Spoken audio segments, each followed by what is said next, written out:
Hey everybody, Smart Silver Stacker here. Hope you're doing well. So the silver smackdown continues today, but not really. I mean, actually, silver is somewhat off of the lows, but I guess in the session it's still down 13%. Of course, this massive smackdown began last night, kind of randomly, in thin aftermarket trading. No headline, right? Just a huge sudden decline in the spot price of silver. And there is now some relatively strong circumstantial evidence that this is, in fact, the result of manipulation. Now, I know some of you watching will say, duh, obviously. But personally, I don't like to just have that knee-jerk reaction that any sell-off in the precious metals is the result of manipulation. I like to wait and kind of, think about things, observe, because, sometimes the price does come down just like any other asset through normal market mechanisms. But again, we've got some circumstantial evidence that we're going to get into now that this manipulation may have been taking place actually on the Shanghai Futures Exchange. And we'll talk about what you can do to win against the forces in these markets that are manipulating the price of precious metals to the downside. We're going to take a look at the charts too. I'll give you an update and we'll take a look at some news. So we got a lot to cover in today's live stream. Stick around. Just on the other side of this ad, we'll get to the information from Shanghai. And if you want to get your hands on some free silver, get a chance to win some, then check this out. For the first time ever, SD Bullion has given away 2 monster boxes of silver coins, but not just any silver. Learn more today at sdbullion.com/sweepstakes. All right, so you can check that out, sdbullion.com/sweepstakes. Now, this is a post on X that I saw from Just Dario, and I try not to take things on X as inherently true. It's just a screenshot, and we do live in the age of AI and all of this, but this one appeared to check out, and I was actually able to find the announcement. This is on the Shanghai Futures Exchange website, dated February 5th. So right now, I guess over in China, it's by now February 6th, but the smackdown, which started last night in the West, was taking place on February 5th in Shanghai. And this notice on the SHFE website says, on February 5th, 2026, 6 groups of accounts under actual control exceeded the daily trading volume limit for relevant contracts, reaching the exchange's processing standard. The aforementioned clients' trading activities violated Article 16 of the Shanghai Futures Exchange Abnormal Trading Behavior Management Measures, and the exchange decided to take regulatory measures to restrict the opening of positions by the relevant clients in the corresponding contract. So this is a Google translation, so forgive me for the, kind of odd-sounding layout there, but this sounds to me like someone was caught manipulating the price of silver. Now, there was a sudden decline on the Shanghai Gold Exchange, on the Shanghai Futures Exchange in the price of silver. This doesn't specifically outline, what contracts these traders were participating in. That's why I call it, circumstantial evidence. But it doesn't take a genius to put 2 and 2 together here and kind of see what was occurring there. The interesting thing is that on the Shanghai Futures Exchange, when these sellers come out and dump, an unusual amount of paper contracts for the underlying asset, they actually enforce their rules, right? Shocking that an exchange might do that. In Shanghai, it's such a weird place. Like they lock people out who do trading activities that are clearly designed to manipulate the price. And, they actually often have people standing for, people and entities standing for physical delivery of their metals. It's not just this, fiat casino like it is here in the West. But this is pretty interesting. And like I mentioned, we're going to talk about what you can do to protect yourself and actually take advantage of this manipulation to the downside. But let's take a look at the chart from the Shanghai Gold Exchange here. And this last candle here, now it is a little weird because the candles on the chart at the Shanghai Gold Exchange site here, the red candles are actually positive days and the black candles are down days.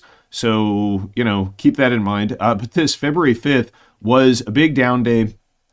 Opened at 23,493 Chinese yuan per kilo. The lows of the day were at 18,000. That's about $80 if you do the math. $80 per ounce, a little higher. It's like 80 and change for an ounce of silver if you're converting to USD. And then it closed around 19,885. So a little off those lows. So clearly, there's still a premium on the price of silver on the Shanghai Gold Exchange relative to Western markets, but it has come down a bit, and this correction has not been limited to U.S. markets. However, the manipulation that may be taking place, again, kind of speculation on my part, no hard evidence, but the manipulation that has taken place is not limited to Western markets like the COMEX and the LME, although I suspect that is where we saw the really big smackdown start last Friday. That's why we saw banks like HSBC going down that day. That's why we saw the LME going down that day. But this recent decline, which kicked off last night, actually looks like it has its origins in Shanghai, which is, it's kind of fascinating. It's an interesting piece of information.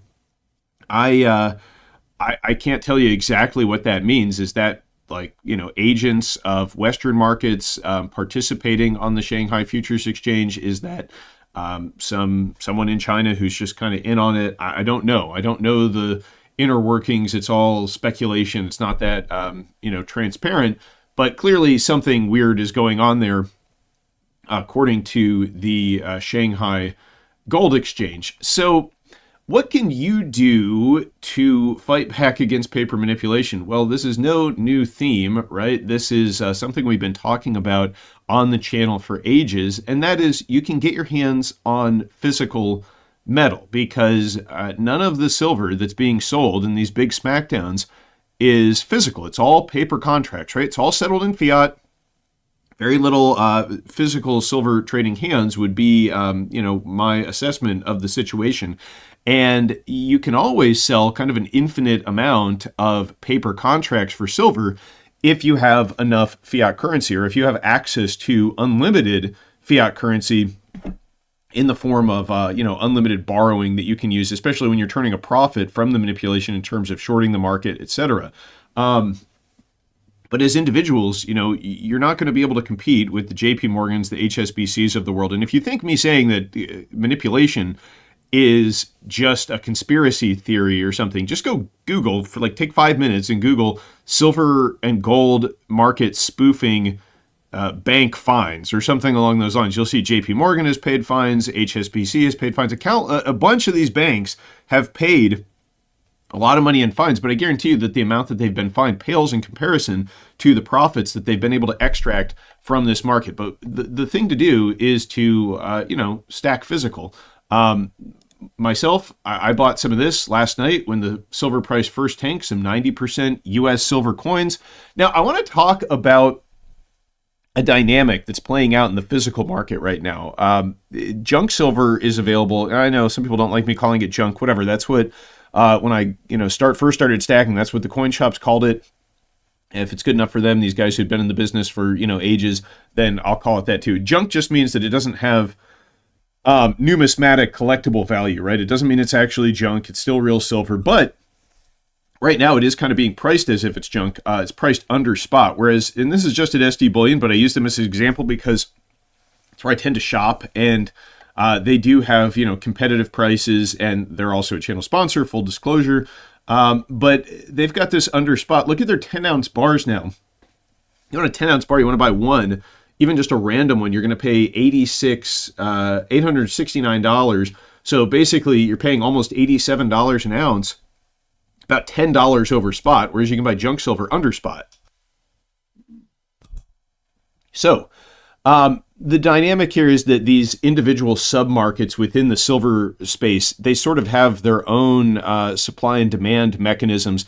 And what's happening right now is that prior to the crash, retail investors were not buying silver. Now, I think that's probably changed, especially last night. I bet there was a lot of physical buying, and we'll probably be hearing from some of the physical dealers right now about how they've had this influx of buyers. And that makes sense, right? That also kind of lends credence to the idea that the downside move was manipulation, because if you get this big spike down in paper, like what has really changed regarding physical silver? It's just that it's on sale, right? So if you wanted to buy it at 120 and then it goes down to 76, you're probably going to be likely to buy more. That's just normal supply and demand, right? As prices come down, consumers tend to buy more of it. And that is what we saw with the Friday decline. ST Bullion, they said Friday was their biggest day by like 250%, 2.5x the biggest previous day in terms of sales. So, the price drop is bringing the physical buyers into the market. But prior to that, retail investors were trying to unload as much physical silver as they can. And the big buyers were on these exchanges like the COMEX, the LME, the Shanghai Gold Exchange, etc. And in order for silver to flow onto those exchanges, it needs to be melted down, right? You can't put like a silver eagle on the COMEX. They trade in 1,000-ounce bars. And so as these retail investors were selling, they're selling their 0.999 silver bars. Those are in high demand because the refiners can just melt those down and send them to the exchange. Whereas the 90% junk silver, you have to actually melt that down, extract the copper. There's some metallurgy and chemistry involved, I guess. And it's more expensive. It's more time consuming. So they were already backed up on the 0.999 silver. So they're not even buying the 90% junk silver. So it's kind of unloved at the moment. But if you're new to the market, I wouldn't let that discourage you. Now, keep in mind, none of this is financial advice. I'm not telling you what to do, but to give you kind of a quick recap of what has happened in the past when it comes to junk silver is that back in March 2023, you saw the Silicon Valley Bank collapse occur, right? And everybody was freaked out about the financial collapse. And what you were seeing then was actually that 0.999 silver was trading at close to spot, and junk silver was soaring in premium. I mean, people were paying 50% over the spot price to get their hands on 90% US silver coins. So that is a dynamic that can change. It's not always priced relative to spot the way it is. And if some event takes place, which brings a lot of retail buying into the market, like people who are just concerned about, the ability to conduct business, they want assets outside of the financial system with no counterparty risk, you're going to see a big increase in demand for this stuff, and premiums on it are going to rise. Now, that's not a guarantee, of course, but right now they're cheap. I like to buy the cheap stuff. I'm not buying physical silver, trying to flip it for a quick profit. I'm buying it as a long-term store of value outside of the financial system, something in my own custody without what's called counterparty risk. Counterparty risk means, if you own a stock on an exchange, if you want to get the money, you've got to trust that the exchange is going to make good on their promise to, deliver you the fiat currency in exchange for that after you sell it.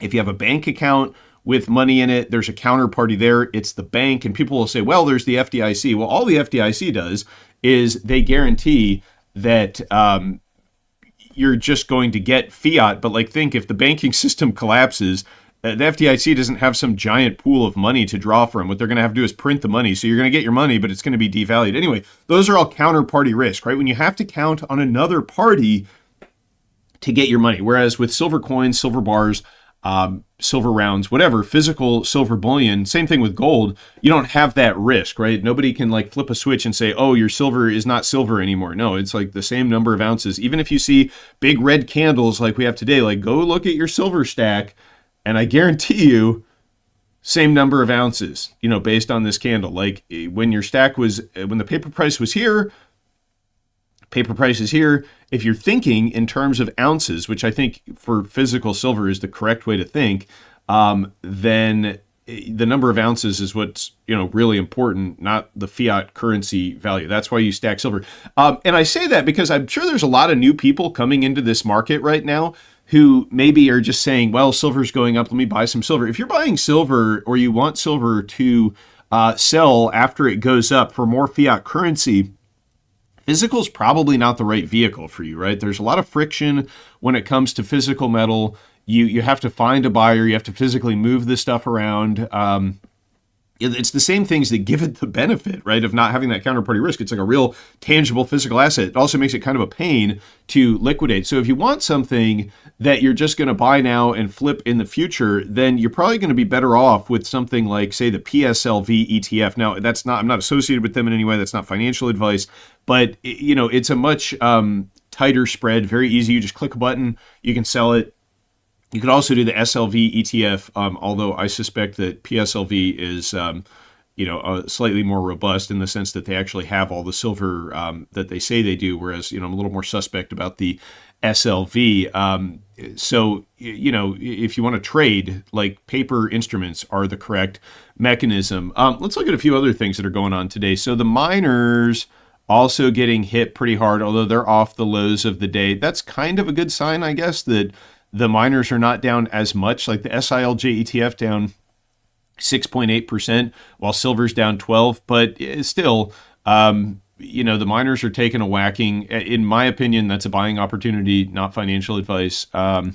Gold's only down about 2%. So today's move is very interesting in the sense that on Friday, when silver was down like 35%, gold was also down about 10%, right? We had these two big candles on Friday and Monday. But today, negative 1.9% on gold is just like any other day, right? That's just kind of chopping sideways. It's not doing much. And somebody put some comments. I said chopping the other day, like silver might chop here. All that means is consolidation. Sorry if, I use jargon sometimes just to, explain what that means. When I say chopping, it just means it's going to kind of trend sideways, go up and down within a range.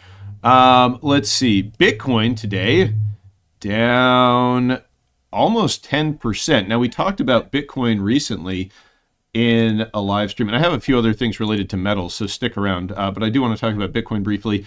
I had talked about how this was almost like a binary thing, how this was starting to look like a Head and Shoulders top here, and we got the neckline there in yellow, and how Bitcoin had penetrated that. Now, in yesterday's live stream, I discussed how this level right here was sort of a line in the sand, because you can see that was resistance for a long time. So that had flipped into support, but now we've broken down through that. So Bitcoin is in a lot of trouble here. Bitcoin is probably headed to like 50,000 below based on this chart alone. And, I've mentioned I'm not like a crypto hater, not a Bitcoin hater, but it seems like people who follow metals are also interested in Bitcoin. So I thought I'd kind of throw that technical analysis in here, because clearly that's a huge move, and there's not a lot of support on the way down, right? Who knows? We could hit the previous 2022 low. What was that, 15,000? Now, at 15,000, I might actually consider buying some Bitcoin, but not here. I think there's a lot of risk here for Bitcoin investors. Now, some people might hate Bitcoin. I know I hear comments like that, but I don't hate assets. That's an emotion. As much as I like silver because of the fundamentals, I don't love silver. Maybe I love a silver bar, but that's more of like a collecting, stacking sort of thing. Looking at it objectively and as an investment, I just like the fundamentals for silver and gold here a lot. Let's talk about some other things that I thought were relevant to this. So, this drop occurred. Going to silver here, we've got this sell-off. And a lot of times when you get declines like this, when you get big moves, there's this tendency for people to try to find a headline to explain what's going on. It's sort of this bias to look for explanations and narratives. Now, I think the easiest explanation here is that some big players in the market dumped a bunch of paper silver on the market. They ran all the stops, and it was an engineered attempt to get the price down. But there was this story about the U.S. planning critical mineral price floors with Mexico, EU, and Japan. Mexico is notably the world's largest producer of silver, and I talked about this in a recent live stream when they announced this. But here's the deal. I don't think that this headline had anything to do with the price sell-off, but I've seen some comments on X and comments on this video that this sell-off was because of that price floor announcement. And like, just because two things coincide, they occur at the same time, that doesn't mean that they're correlated in any way, right? They just happen to occur at the same time. What did happen on Friday was that you had a bunch of banks and metals exchanges reporting glitches, shutting down, etc. circuit breakers for whatever reason didn't work. No one stepped in, like on the Shanghai Futures Exchange, and said, "Hey, what's going on here?" Everybody just kind of said, "Oh yeah, silver's crashing." Great, a lot of gloating on the part of crypto bros, etc. But I guess maybe the stackers are gloating today with what's happening with Bitcoin. I don't choose to gloat. When assets move, I don't think it has anything to do with me personally. I just try to look at these things objectively. Let's see what else. Ray Dalio says, this is 2 days ago, the world is on the brink of a capital war. Now, this might actually have to do with, gold and silver and how they're performing. He said, we are close to teetering into capital war territory when money is weaponized using measures like trade embargoes, blocking access to capital markets, or using ownership of debt as leverage. Now, I'm right there with Ray on this one, but what does he mean we're close to it? Like, we're there, folks. Have you not been paying attention since 2022? I mean, Russia locked out of SWIFT, numerous countries facing sanctions. There's a tariff war going on, trade war going on with China. China is controlling the export of silver from their, markets. So we're not on the verge of this. We're there. But then another thing he points out, that the best place to store money is gold. And he says, don't look at the price by the day, because he was asked if recent price action should raise questions about gold being a safe place to park capital. Look at the long term for gold. If you want to know if gold is a good store of value, let's just go to the gold chart here, and let's just look at, let's look at a 12-month chart. I don't know. Does that look like a good store of value? Looks pretty good to me. I mean, nothing goes straight up, right? But if you just kind of dollar cost average, like, you're up significantly. What was it? $35 in 1971. Today, $48.70. Was it 5,600 or 5,500 last week? Yeah, it was. I think that shows that, we're in the death throes of the current fiat system, and everybody's going to want to get their hands on hard assets. But the volatility in gold, it doesn't have to do as much with gold as it does have to do with the dollar, right? Because you're pricing gold in dollars. I mean, an ounce of gold was an ounce of gold last week, is an ounce of gold this week. If you can get it for fewer fiat dollars, sounds like a good deal to me, right? That's how I view things. I like to buy the dips. And I think that right now, 90% junk silver pre-1933 US gold coins, they're selling very cheaply relative to spot. There's a big pullback in spot, so not financial advice, but I think those are the things that you can accumulate to, fight back against manipulation. And how does that fight back? Well, remember, all the manipulation in silver and gold is largely using paper instruments, so they're making physical cheaper so they can play their games in the paper market. If you're a net buyer like I am, if you're a stacker, if you believe the fundamental story of silver, which remains incredibly strong, then you should just say thank you for these pullbacks, right? Because they're an opportunity to get your hands on some more of the asset on sale. I like when things I'm buying are on sale. I don't, freak out. I don't get emotional about these things. And while I don't give financial advice, I will say one piece of advice is, remain calm. Right? It doesn't help anybody to panic when you see prices moving like this. If you can't handle big price moves, then, silver's probably not the market for you, especially not silver with any kind of leverage. But if you're okay with, risk and taking some risk for the possibility of reward, then maybe they are good opportunities for you. And to me also, in a way, having physical assets is a way of de-risking regardless of what the paper fiat dollar price is, because you have assets without that counterparty risk, in your own possession. So I think it's wise for everybody at least to have some kind of physical assets. Like, it's way riskier to me to have no metals whatsoever, which is the situation that most people find themselves in, than to have, a small allocation. Like, yeah, maybe the price goes down. Okay, whatever. Who cares? You still have the same number of ounces. Again, I hate to reiterate that so many times, but it's an important concept for stackers, especially new stackers, to kind of wrap their head around. Here's the fundamental case for the metals. U.S. debt. Right? U.S. debt clock, 38.7 trillion now, almost, right? 698 trillion, 38.698 trillion. So round up, because it's going to be there in no time at all this year. I'm sure we're going to hit 40 trillion. I'd be shocked if we don't. The pace of debt expansion could massively increase, right? The interest on the debt, they list it here as 987 billion. There's different ways to calculate this stuff. If you look at the Fred website, it's like 1.2 trillion. It's a huge thing. It exceeds the defense budget, unless, of course, we get the $1.5 trillion defense budget that the president has requested. But that just means the deficits are going to go up even faster. The interest cost is going to continue rising. And, the thing is that, like, you really haven't seen anything yet. Is this part of why investors are more interested in hard money? Yeah, obviously, right? They're worried about the value of the U.S. dollar. They're worried about the value of U.S. treasuries, long considered the most risk-free safe haven investment. But obviously that's not the case. Like, if you still think that, then you're just not paying attention. But, when I see these paper smackdowns, this is why I still just stack more metal, right? I stack more. Now, I will eventually probably sell some silver and gold, but I just don't see that being the time right now. The fundamental case remains incredibly strong. They're going to debase the dollar. It's the only way you can pay off debt of this magnitude. So the long-term picture is very bright for the precious metals. I mean, the technical picture too, right? Look at silver. Look at that. Look at that cup and handle. Look at that cup and handle, baby. That's a beautiful chart right there. That is one of the most bullish charts that you could see. I mean, we're still green on the year, by the way. Well, even with the takedowns on silver, with silver at $76, silver is up 6% on the year. And it's only February. So that's a pretty good year so far, right? I mean, if you annualize that, that's a big move. We're 1 month in and we're up 6%. Now, obviously, there's more to it than that. But when you zoom out and you get a little less granular, it really shows you how strong these metals markets remain.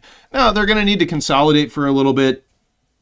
Probably. I mean, that seems like the most likely thing. I mean, it could even go lower. Although, to do a little TA here, and I just eliminated it from the chart, unfortunately, but this is what I'll wrap up with. If we do our Fibonacci retracement here, and again, this is all based on the golden mean. You can read about Fibonacci retracements over at Investopedia if you're curious. Basically, you just take the lowest part of the base and then you run it up to the top of the market, and then you can kind of determine pullback targets based on this this technique. And if you look, that 0.618 Fibonacci retracement, this level right here, denoted by this light blue line, is still holding up as support. So on Friday, the price dropped exactly to that level and bounced really hard. Then on Monday, it tested down below it again. But again, that drop was rejected, and we had this nice bounce. Now, today, overnight, the silver price dropped below that line again. But look, we're back above it. It looks like buyers are coming into the market at that level. And that appears to be the floor that silver is putting in. Now, that doesn't mean that silver can't fall lower than where we are at right now. But this is a good sign that we're putting in a base. I view the current levels as a good entry point. You don't want to ever go all in, obviously. And if you're trading with leverage in these markets, you got to be very careful, because there's obviously a lot of shenanigans afoot, right? And there's no telling what could happen when banks who have essentially infinite fiat currency and therefore firepower to manipulate these markets, what they'll do moving forward. Like, could we see another smash down? Yeah, of course, it could always happen, right? Anything is possible. But probability-wise, it's looking to me like this line is support. Now, some people will say, how can you do technical analysis in a manipulated market? Like, it doesn't mean anything. Well, I mean, if you've watched the channel for long enough, clearly there's something to it, because the thing is that even if silver is manipulated, technical analysis, like, it still works, right? And manipulation, people assign too much power to these banks, I think. Like, they get, oh, they're omniscient, they can do whatever they want. Like, yeah, they do have a lot of firepower, but keep in mind, this is all paper silver, and there is a real finite amount of underlying physical metal. So while in the short term they can accomplish quite a bit, there are still actual participants in this market. Like, if they want to keep selling silver all the way down, that means someone's buying it from them, right? And I suspect what they're actually doing is they're running these stops. And what that means is, when someone buys a silver contract or speculate on silver, they put in a stop loss order, which means, like, if silver falls below this level, I'll just automatically sell it, right? So you get out and you limit your losses. But what ends up happening is, these banks, they can probably see the order books in one way or another. there's clear technical levels. They know where those stops are likely put. So they sell to get it below that level, and then it becomes like a cascading thing, right? Those sell orders execute, that puts even more pressure on the silver price. It drops even further. Silver's a relatively thin market relative to, stocks, even gold. So it's easy to have these big moves there, especially when there is, regulators turning a blind eye. I mean, why the circuit breakers didn't kick off last night, I don't know. That's kind of weird. Feel free to leave me a comment if you have a theory about that. But, they're not omniscient. They don't know everything, and they're not omnipotent. They don't have infinite power, right? They're just participants in the market. And yeah, they have disproportionate power, but they also have a weakness, and their weakness is physical metal. When they smack the price down and you take physical out of the system and you hold it and you become a strong hand, you are actually like the thorn in their side, right? And that's becoming more of a problem for them now as we enter into this era of competition for critical resources like silver. I'm sure that if the West wants to smack down the silver price, China is going to be glad to snap that stuff up, right? And I don't just mean Chinese investors, although they're going to be buying it. Indian investors are going to be buying it. Investors all around the world are going to be taking advantage of this decline in the paper price, but also places like the CCP, right? Places like the Kremlin, I'm sure they're looking at silver. Russia announced in October of 2024, you can Google it, a story from the Jerusalem Post, we covered it here on this channel, how the Russian state fund is buying silver now. That was the first time in history. You had last year, the Saudi central bank was buying the SLV ETF, right? Not that much for them. I think it was like 40 million bucks. But still, I mean, the signs are there. Silver is being remonetized in other parts of the world. And so, the bankers are not invincible. They're going to play their games in the paper markets, but me as a stacker, I just say, hey, thanks for the sale, I'll buy some more, and that's it. So anyway, thanks for watching, everybody. Do me a favor, go follow me on X at x.com/stacksmarter. I follow these markets, I post there regularly. Subscribe to the channel if you haven't done that yet. Share the video with your friends. Sign up for my free e-newsletter with the link down in the description. And if you got some value out of this, just give the video a thumbs up. Thanks for watching, everybody. Stay safe and happy stacking. I will catch you